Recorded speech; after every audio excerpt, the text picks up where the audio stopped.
Hi, my name is Greg and I built my first home with Easystart Homes. I decided to build with Easystart purely because they were really helpful and foregoing, reaching out and giving me all the support that I needed. I was completely green. The most important thing I wanted to achieve was just a home that was me, kind of reflected my personality and something that I would be proud to come home to and just think that I contributed to this in some way, shape or form.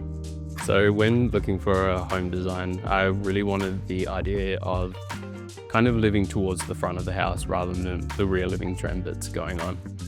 Working with Ryan from Westgate Finance was very helpful to have their, obviously Easystart's in-house finance team, rather than scouting around and trying to find a broker.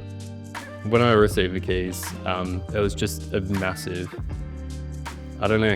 kind of relief that everything that I worked towards actually worked out well, but also just the feeling of actually having my own home was kind of insane to me, especially I didn't know if it was something I could ever work towards, but Easystart obviously helped me along the way. I think I'd just like to thank Easystart and Rosie and Dale and everyone that actually helped me towards getting the keys, and everything from finance to land to floor plans was overwhelming, but they definitely made it much more easy and manageable.